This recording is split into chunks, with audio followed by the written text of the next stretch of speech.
কাঁচা লঙ্কার official YouTube চ্যানেলে সবাইকে জানাচ্ছি একটা ওয়ার্ম ওয়েলকাম। আশা করি আপনার প্রত্যেকে খুব ভালো আছেন। দেখতে দেখতে বিনোদীর রান্নার সিরিজের একদম লাস্ট রেসিপি নিয়ে চলে এসেছি। লাস্ট রেসিপিটা কিন্তু অবশ্যই খুব স্পেশাল হবে। এই রেসিপিটা কেন এত স্পেশাল সেটা একটু পরে বলছি। প্রথমে আগে আপনাদেরকে বলি আজকে কি বানাবো। আজকে বানাবো শামি কাবাব। এই শামি কাবাব বানানোর জন্য কি কি উপকরণ লাগছে প্রথমে চলুন সেগুলো আপনাদেরকে দেখিয়ে নিই। শামি কাবাব বানানোর জন্য প্রথমেই আমি 500 গ্রাম মতো মাটন কিমা নিয়েছি। হাফ কাপ ছোলার ডাল আমি ভালো করে ধুয়ে রেখে দিয়েছি। 3টে ডিম নিয়েছি। 3টে পেঁয়াজ আমি লম্বা করে কেটে নিয়েছি। একটা মাঝারি মাপের কাপের সাইজের হাফ কাপ মতো কিশমিশ নিয়েছি। সেই সেম কাপের মাপেই আমি আমন্ড আর পেস্তা কুচি নিয়েছি হাফ কাপ। এছাড়াও আমি একটু বড় করে কাটা দুখানা পেঁয়াজ নিয়ে নিয়েছি। 2 ইঞ্চ মতো আদা নিয়েছি যেটাকে আমি খোসা ছাড়িয়ে রেখেছি। 10 থেকে 12 কোয়া রসুন নিয়েছি। স্বাদ মতন নুন আর স্বাদ মতন চিনি নিয়েছি। 4 থেকে 5টা কাঁচা লঙ্কা নিয়েছি। আমাদের কিন্তু এই কটাই উপকরণ লাগছে। রান্না শুরু করার আগে ছোট্ট করে একটা গল্প বলে দিই। আপনাদেরকে আজকে বলবো স্বর্ণযুগের 2 বিখ্যাত অভিনেত্রী গল্প, সুচিত্রা সেন আর সুপ্রিয়া দেবী। সুপ্রিয়া দেবীর খুবই জ্বর হয়েছিল। উত্তমবাবুর কাছে শুনে সুচিত্রা সেন ওনাকে দেখতে গেছিলেন। আর সেদিনই কিন্তু সুচিত্রা সেনকে বাড়িতে রান্না করে খাওয়ানো হয়েছিল এই শামি কাবাব। সেই স্মৃতি থেকেই কিন্তু সুপ্রিয়া দেবী শামি কাবাবের রেসিপিটা এই বইতে শেয়ার করেছেন। তবে চলুন এবার রান্নাটা শুরু করি। রান্না শুরুর প্রথমেই আমি একটা প্রেসার কুকার নিয়েছি। প্রেসার কুকারে 1/2 লিটার মতো জল গরম করতে বসিয়ে দিলাম। জল গরম হয়ে গেলেই আমি একে একে কাঁচা লঙ্কা দিয়ে দিলাম পেঁয়াজ, দিলাম আদা আর রসুন। এবার দিয়ে দিলাম স্বাদ মতন নুন আর স্বাদ মতন চিনি। সাথে দিয়ে দিলাম আমি ছোলার ডাল।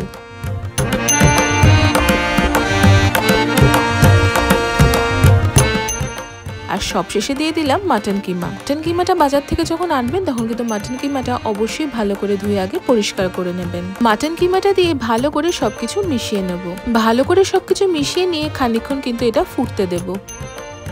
অন্য একটা গ্যাসে আমি একটা প্যান বসিয়ে নিলাম। তাতে আমি 2 টিস্পুন মতো সাদা তেল বা ভেজিটেবল অয়েল গরম করে নেব। তেল গরম হয়ে গেলেই প্রথমে পেঁয়াজ কুচিটা দিয়ে দিলাম। পেঁয়াজ কুচি দিয়ে ওপর থেকে সামান্য নুন ছড়িয়ে দিলাম। পেঁয়াজটা কিন্তু আমাদের বেশ ভালো করে একটু ভেজে নিতে হবে। পেঁয়াজটা একটু ভাজা হয়ে আসলেই আমি ওপর থেকে আমন্ড আর পেস্তা কুচিটা ছড়িয়ে দিলাম। ভালো করে সবকিছু মিশিয়ে নিয়ে আমি এবার কিশমিশটাও দিয়ে দিলাম। এটা কিন্তু আসলে আমরা পুর বানাচ্ছি। এবার এই পেঁয়াজের সাথে সবকটা ড্রাই ফ্রুটস আর কিশমিশ একটু ভালো করে ভেজে নেব 3 থেকে 4 মিনিট মতো।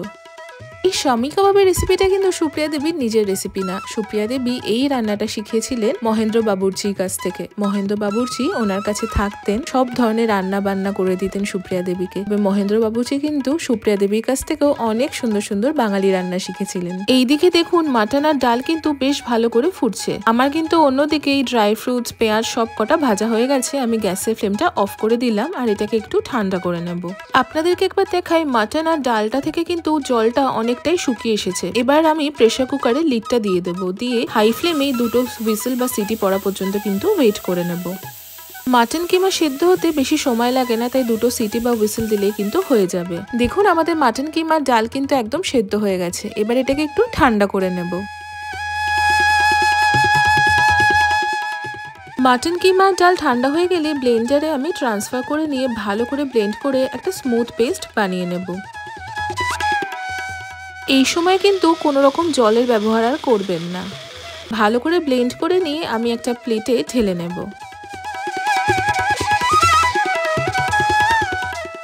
এবার মাটন কিমার যে পেস্টটা বানালাম তাতে আমি ডিমের কুসুমগুলো দিয়ে দেব। হোয়াইট পার্টটা কিন্তু অ্যাড করব না, শুধুমাত্র কুসুমটা দিয়ে দেবো। কুসুমটা দিয়ে সামান্য নুন ছড়িয়ে দিলাম আর ভালো করে একটু মেখে নেব সবকিছু।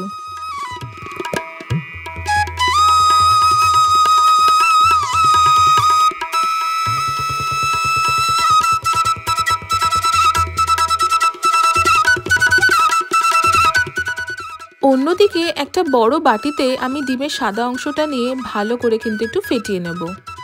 আমি এবার একটা বড় প্যান বা তাওয়া নিয়েছি। একটু ছড়ানো তাওয়া বা প্যান হলে কিন্তু ভাজতে সুবিধা হয়। তাতে আমি 3 to 4 টেবিল স্পুন মতো সাদা তেল বা ভেজিটেবল অয়েল গরম করে নেব। তেল যতক্ষণে গরম হচ্ছে ততক্ষণে চলুন কাবাবগুলো বানিয়ে ফেলি। হাতে আমি পরিমাণ মতো ডাল আর মাটন কিমার পেস্টটা নিয়ে নিলাম। তাতে আমি দিয়ে দিলাম আগের থেকে ভেজে রাখা পেঁয়াজ আর ড্রাই ফ্রুটস গুলো। এবার আরো খানিকটা ডাল আর মাটন কিমার পেস্ট আমি হাতে নিয়ে সুন্দর করে কিন্তু আমি একটু কাবাবের শেপে গড়ে নিচ্ছি। কাবাবের শেপে গড়া হয়ে গেলে খুবই কেয়ারফুলি আমি এগ হোয়াইটসে ডুবিয়ে গরম তেলে ছেড়ে দেব।